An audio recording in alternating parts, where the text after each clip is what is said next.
Oh. Yes, you love me, huh? Oh, hey, John. How's it going, my friend? Pretty good. You got Julian here, my baby. Yeah, so cute. Little baby Bobcat. Are you going to get another Julian shampoo here? Yeah, something like that. Oh, that is so funny. Oh, yes. My Julian, he's such a lover. Yeah, I think you are such a lovable good guy. He's so cute. And he's not using his claws. He just hugging and hugging and hugging. And he's like a little motor going with his little purr. It sounds like a motorboat. Yeah, okay. Now we get a little bit That's too a lot of excited. hair there, buddy. Yeah. Hey, how old is Julian now? Oh my God, what is he, about 6 months? A little over 6 months now? I already. don't know Man. exactly. He's growing fast like a weed. Yeah. What do you think he weighs now? Oh, but he just loves attention. He loves it. He loves you. All the Yeah. cats love you. You're the daddy-o. Oh.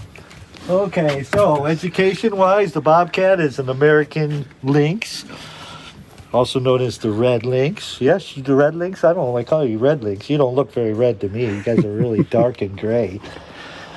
How old do they get to be?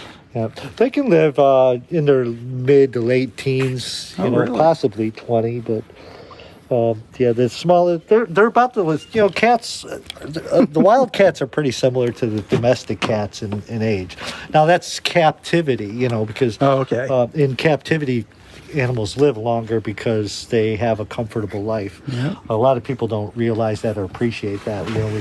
We just like, everything should be free, and maybe not, but there are perks to being a captive cat. I mean, they live longer. Yes. For the same reasons we do. The life is comfortable. They have what they need. They get medical attention if they need it. They're not miserable. They get a lot of love and attention. They can be very well adjusted, and as you can see, he loves. And it's not just me. Everybody that comes in here with him, he acts the same way. You've been in here a few times. Yeah. That's why you say. He's like, it's like that little motor boat there. Yeah, it's like has that purring, that loud purring. Yeah. Can you purr for us, Julian? He wants to give you a shampoo. He's That is so getting all funny. excited, yeah. He wants to play. It's so cute. Yeah, Hey, he Julian. was purring up a storm He's when so we soft first got too. in there. Just amazing how soft it is. Yeah, you can see how people would have wanted it in a coat because it is that furry. Yeah. I mean, these days it's not a very popular thing. But when if you're able to ever feel the texture of an animal like this, you do get the whole idea that somebody desires it. It's just unfortunate that Right. they have to take it off the animal to enjoy There's it. no way You should be able to just enjoy it with a live animal. Anything that smells like you, I think, he's in love with it. Yeah. Well, every cat I've ever had has a fascination with the hat, and that's actually how I retire them. When I'm done with them, it's usually because they have too many teeth marks and rips. Oh, okay. Oh, that's not the same hat you had when I met you like 12 years ago? No, it's not. No, I buy a new one like every 3 or 4 years because they all have teeth marks in them and they get ripped apart. Then this is how, because they. And again, he's loving it to death because it's mine, right? The same thing happens with my boots. That's funny. Yeah, you should auction those things. Boots, my boots. You should auction those things off, man. Yeah. They probably get the highest bids from the cats themselves. There you go. Well, it's kind of their way of communicating with each other. They smell each other, and then for enrichment, we always do things like this, things that move that they can play with. So, all right. Oh, unknown. Yep. What are you doing? Have you thought about extending your car warranty? Yeah, something like that, probably. Look at him. So what's going on out here? What are some of the things you got? Little exciting things. I mean, I know we're working on trying to get some new enclosures. Yeah. Well, the whole thing is, like I stated Sunday, we ran into a little snafu with FWC. We've been trying to do things with our banned species, so we're actually going to let that go. We've kind of taken a few steps back and look at it. The expense that's going to go into it when we need to do so many other things. However, they are giving us the opportunity to place them in good homes, so we're still able to save their lives. So that's at the end of the day, what we really care about is saving them. and maybe in the future, who knows? But they will go to a facility that will educate with them. It's really really great because they are good examples of what the problem is, but also good examples of why the problems exist. So a lot of people, what I would like people to understand is that these animals a lot of times can be very, very powerful tools for education. Absolutely. So we're when it comes to that, we're just trying to place the animals. Obviously, we got Julian's enclosure done. We still have a few more things that we want him to be able to have to play with. We have the swing on the ground there that we still have to, or the hammock on the ground that we still want to raise from the around here ceiling. and show everybody. There's some lose jumps John. and things that we want to put in still that will go in soon. But yeah, the next project I think is we have to finish our mini barn, and we have to remodel the second half of the lion and tiger cage. So that's going to be a lot of concrete and a lot of steel work. So A lot of that's- man hours, Yeah, too. yeah, a lot of man hours. Who does that? Yeah, it you? Do you volunteers. get- Yeah, whenever I get volunteers, me, a lot of times Kyle, who's here on property, that helps out. A lot of times, we get so busy with maintenance, it's hard to go forward sometimes. So we need more help to do the maintenance things a lot of times, because at the end of the day, he's This guy's all been, over he's your been the whole leg, time yeah. we've been talking, he's been down here licking my feet and climbing up my he's a shorts. lover. Yeah. Yeah. So the care, the safety, the welfare of the animals always comes first. So whenever we do have projects, sometimes they'll sit just because we don't have enough manpower to cover everything. So that extra help is very, very essential.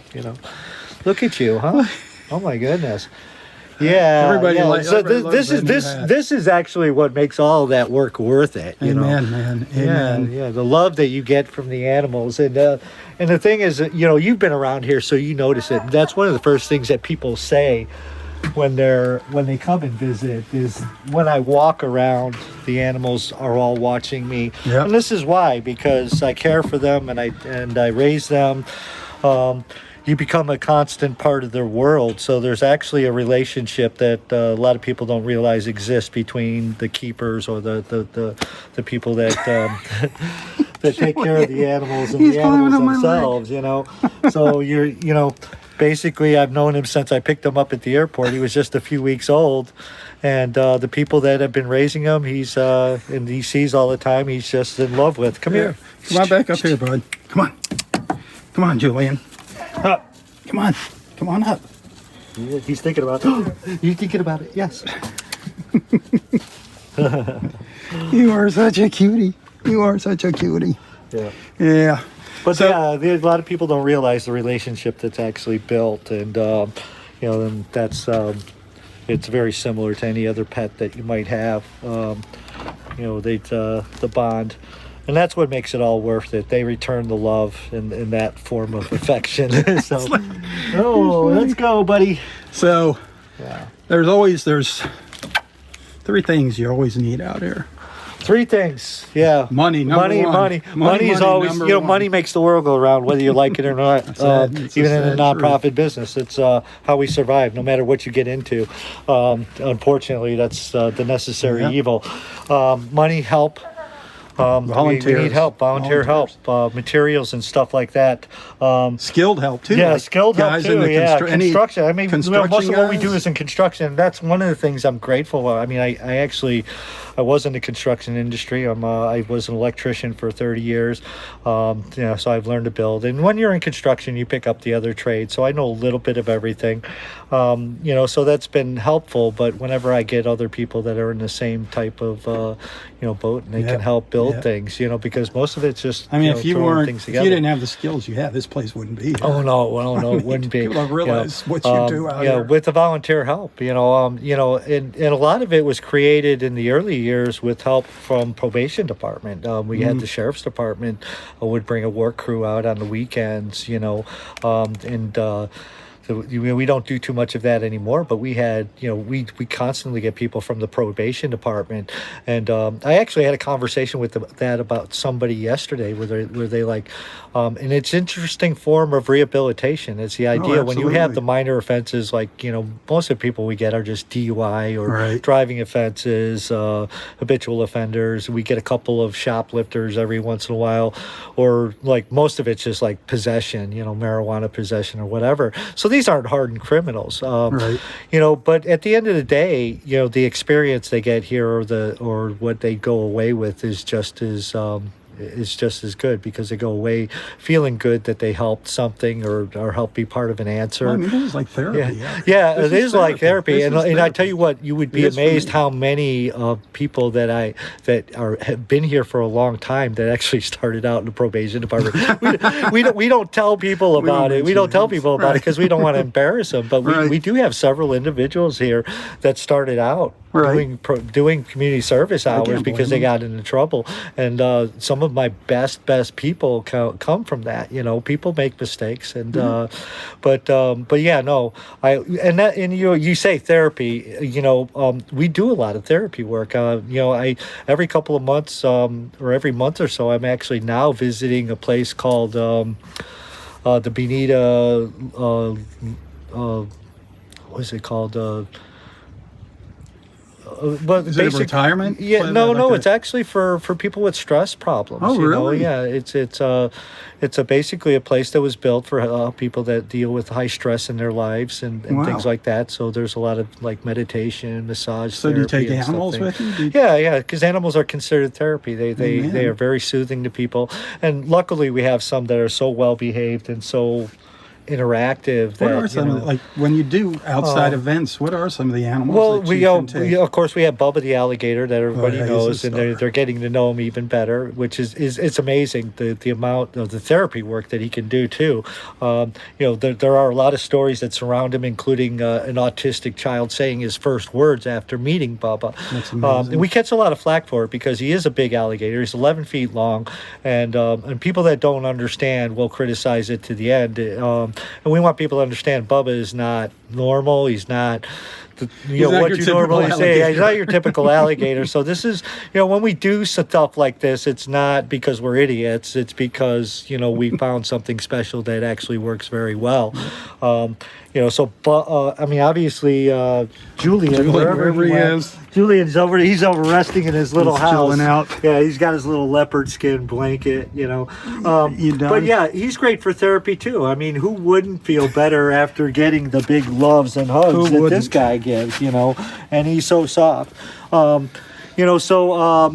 the reptiles, a lot of people just love being able to hold a bearded dragon, and they don't realize how interactive they can be.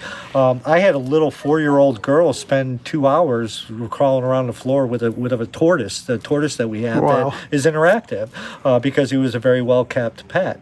And a lot of people, it blows their minds. It's like, what do you mean a tortoise? They're dumb. They don't have their brains. Nope. Yeah, but you know what? Your brain doesn't have to be very big to basically have the basic emotions, the basic interaction skills that are required to build a relationship. So yes, even a tortoise can build a relationship with other household pets, their owners and everything, and they're even capable of play. You look at YouTube. There's the proof is all over there.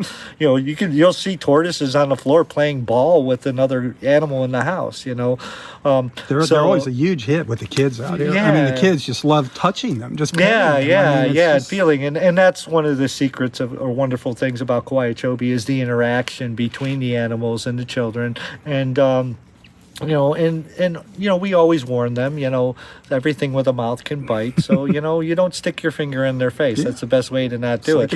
But the animals aren't aggressive, they're not looking to bite you, and because they're used to people, they're not going to react negatively. That's one of the things that we do focus on a lot here is the psychology of the animals. I mean, generally, negative behavior comes from fear. And when animals are treated well and taken care of well, and you've spent a lot of time with them, they are they become very interactive. So, and that's great for therapy. It really is. Not just for kids, but like we say, for just mental health and mental wellness in general for normal people, with high stress levels. Senior citizens, I, regularly visits, retirement homes, for functioning and non-functioning. Oh, yeah. It's just a good thing. There's a Alzheimer facility that I go to regular. I don't want to be insensitive by saying it, but it's like every time we show up, it's like we were there for the first time. Right. Yeah. Yeah, but so still. So I don't even really have to change anything. But they get something out of it every time. They're fascinated by the animals, and a lot of times that's just a little bit some people need to be happy or make a difference in their life, is just to have something different happen that day. With children, children especially, I've done things with special needs children, high functioning and low functioning. I had a bunch of kids out here with. Somebody said I shouldn't say it that way, but I didn't know what else to say. Crash helmets on, right. Because they literally would hurt themselves. But when they're around the animals and they're able to interact with them, all their problems and stress goes away. And instead of seeing a kid banging their head up against the wall, you see them giggling, shoving carrots into a pig's mouth. Therapy, awesome. Animal therapy works, and it's very good, and it's always been a very, very important part of what I do. And I want to say probably one of the most satisfying things that I've ever done throughout the years, and I've been doing it for years. I once had 2 blind boys show up. They were 10 years old. Both of them were blind. Their mother lived down the street, or grandmother lived down the street, and I was able to bring them around and show them animals, and they were able to touch them, and that's not, you think about that for a 10-year-old, how many places can you take them where they can have this that's kind amazing. Of an interaction with the sense of touch, because they can't see. And at the time, it was really neat, because at the time I had an ostrich. Oh my gosh. Squishy, yeah. Squishy was about 7 foot tall, but she was a doll. She was a sweetheart. If you go in our archives on our Facebook page, you can actually see pictures with her. But they were able to touch her and feel her feel her long neck. And the comment that they made was like so cute, because they said it feels like a dinosaur with the long neck and everything. And it makes a lot of sense, because when if you study dinosaurs, they say they actually were birds first, so that's amazing. But yeah, I have lots of stories like that and visions like that, and in the area of special needs and therapy work, and it's one of the more satisfying things that I do, because bottom line is there's just not a lot of it available to them to begin with, so it means so much more to them. I don't know where else you can go here to have an experience like you get here. Yeah. Where's that little rascal? Yeah, he's over there on the other side. So there was 3 things. We talked about 2. We talked about money being important. Yeah. Volunteers, we need volunteers. All the help we can get out here. Yeah. No matter what. If you just want to help sweep up, whatever you can do. Yeah. Materials, building materials. You know what? In 2008, when the housing market crashed and some people lost their home, there was one guy that he had a boneyard in his backyard. He was in the masonry business. He had like a lot of keystone and stuff, just odd stuff that he collected over the years, big pieces of tile and stuff. And I was able to do a lot with it. He just called me up and said, "Hey, I'm getting rid of my house. I don't want to take this stuff with me. I'm going to have to rent somewhere."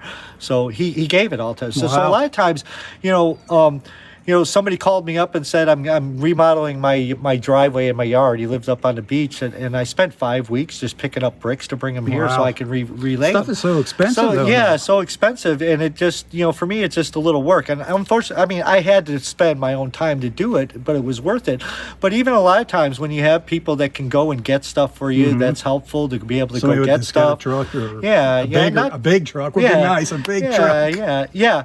Well, I have a trailer, old beat up trailer that I use, but even like people that can, say, hey, I've got this pile of, I had another person just do that. I have a pile of lumber I've been collecting in my garage for years and I need to get rid of it, or I want to clean up. So yeah, we can use it. We'll find uses for it, bricks, concrete blocks. Everything that we need to build stuff with is a lot of times just building materials sitting in people's backyards, cleaning materials too. I mean, you go through those cleaning like they're materials. going out of style. We try to be very, very clean, and that's what I tell you. It's one of the biggest compliments we get here with the amount of animals here. Is like people like sometimes they just look up at me and they got this wonder look on their way. I mean, like. It's like, it doesn't smell here. How do you do that? How do you have so many animals and not have the smell that you normally smell? And so, well, because we clean a lot, and of course, so that's what we need. We need bleach, we need paper towels, garbage bags, to keep everything clean. And that's a lot of times when we go to schools. That's what the kids do. They bring us gifts, from home. They'll bring us some garbage bags and bleach and paper towels. We get hand soap donated. I tell you what, with COVID going on, it like keeps going back and forth. Like Whole Foods gave me like 16 cases. Oh my Lord! Gallon jugs of hand sanitizer. Wow. So I don't need any right now. But yeah, generally those are the kinds of things that we would have. And that's like that we need. I mean, see, I would when I first started coming out here, I thought food was a big issue. No. With the meat for the cats, we generally got that covered. Occasionally, we might run into a situation where we're a little short, but we do have other avenues to go. Mm-hmm. So, because like I said, we cooperate with the other nonprofits in the area, the bird gardens. She shares her food with me for my birds, so I get it from her. We just saw that the last time we saw that when we did that. Sunday we're going to Shy Wolf, and they're actually going to be helping us out with some chicken that we need because we're a little short this month. Nice. So we help each other out whenever we can, and realistically, their source for chicken actually originates with Big Cat Habitat, who we saw about a month ago. Yeah. Nice. So there is a networking system that goes on, and that's one of the reasons I wanted to start the interview series, is because I not only want people to see, what we're doing or help get the word out about what our missions are individually and what we really stand for, but I also want to see people to see that we do work together and we are trying to help each other. But by the same token, we all need your help. We need the public's help and support. And it's a lot of forms. I mean, you can help with volunteering. You can help with money if you have the money. You can help with, coming out and helping build stuff, cleaning out your garage and giving us stuff that, building materials. But even on social media, if you just follow us on social media and share the content. That's where it starts, right? Yeah. It's simple as sharing this video. Yeah, sharing this video right here. And what I always tell people is like, even with GoFundMes, occasionally we put a GoFundMe out there, and I'll say, share it. Because you know what? Even if you don't have the money to give, if you share it and that person shares it and they share it, it might end up in the hands of somebody that can. You got that right. It'll end up reaching somebody that has the money.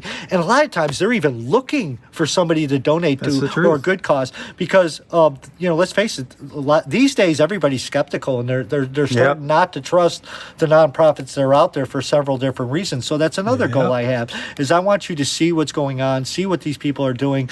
I'm encouraging people to donate local and find out about the people that they're supporting and what they're doing, so you can believe in what you're doing it too, and believe that your money is going to a good cause. I mean, this Kowiachobee is legitimate, folks. It's a 501c3, that means tax deductions too. A lot of people can't use it. I mean, let's face it, a lot of us that are working stiffs, we get back as much or more than we put in. So we're in that situation. But there are business people that make money. They need they need the tax deduction. And you know what? At least here you get to see it doing good and doing something. If you end up giving and just let the government take it, they're going to waste half of it right off the bat. Right off the bat, they're going to waste it on a study before they even do anything. The feasibility study. Let's spend $2 million to figure out how to spend $100,000. It's just like, Don't get me started on that one, all right. So one last thing. One last thing. People always want to know what they need to do to come out and see this place. You need to call. We are not open to the public. We do have a mission that requires us to schedule things around what we do, which is education. And we are involved with schools, libraries, Boys and Girl Scouts, summer camps year-round. We've done programs with the Children's Museum at Golisano. So if you want to come out and visit, we will tell you. We'll tell you all the stuff that we do, how we do it. You'll see all the animals. It'll be an educational experience. We are not the zoo. We're not a place to go and just say, hey, I want to look at animals and feed some horses. No, I'm going to teach you about everything that we do here and help you understand why we exist here. So call 239-352-5387. That is the phone number for the preserves. If you don't get an answer, try calling back. I mean, this is my home, so we're not always Facebook. Message on Facebook. Yeah, Facebook. Message on Facebook. We have all our volunteers are fielding these now. So go on Facebook, messages on Facebook Messenger, WhatsApp. If you can get a hold of somebody on WhatsApp, we're on like all over social media. So however you can get a hold of us online, our website KowiaChobee.org actually feeds right into our email. So I answer the emails daily now, and I've actually set up several tours through the email as well. So and it's also how to follow us. Remember, Rob's doing a video here. We're trying to put a lot of content on social media, starting to put things on Instagram as well as TikTok, something called like I'm learning. Are you going to be singing and dancing out here soon? I'm being forced to learn how to TikTok I think you got to know how to dance and sing if you're on TikTok. And I haven't even gotten to Snapchat, whatever that is yet. But there's probably one around the corner. But the whole idea is whatever we can use to get the word out, we're going to do that. Amen. So one more thing. I just want to go over what the agenda is right now. We really are trying to go into social media and get the word out through social media. Yeah. And a lot of people are having a problem understanding what I mean. And what I mean is that social media, the internet, is the one thing that cannot be controlled by the government. And my only point is let's stop waiting for the government to do something. Let's stop putting that huge footprint in Copenhagen every year that's not doing anything. Yep. We're not solving the problem. You know what's going to solve the problem? You, right. Me, every individual. That's why I teach the kids now. Change starts with them. They are the most important part of conservation. We are the problem, so we're the only ones capable of being the answer. So this message has to go out and reach the people, not the governments, not the organizations. It needs to reach the people. And how do you do that? Through social media, because it's not controlled by anybody. It's its own world. It's its own universe. Well, to a degree. But let me put it this way. The perfect example is, as much as they want to and as much as it bothers them, they have not been able to control Bitcoin. Yep. Well, that's tearing them up. They can't. Yeah, do you guys take Bitcoin? They hate it. Well, I'll take anything that you want to send me. So check, whatever. But that's my example. Is that they can't control Bitcoin. You think they're going to control conservation if we all jump on board and try to push that initiative? Let's do what they are not able to do. It starts with the individual. Amen. Okay. Let's see. Where's Julian? Julian's out there sleeping. Julian, look at the. Come here. We want to see you before we leave, bud. Julian, you go. Oh, here's the thing. Hey, Julian, he's zonked out over there. Hey. Good, need something to play with. Hey, buddy. Come say goodbye to everybody. Yeah, he's a little tired. Come here. Julian, you gonna come say goodbye? Yeah. Okay. He said, you guys wore me out with my love. He says, it's not easy to love as much as I love. Hey. It gets a little tiring. All right, John. Thanks, my friend. All right. Thank you all, everybody watching, and thank you for your support.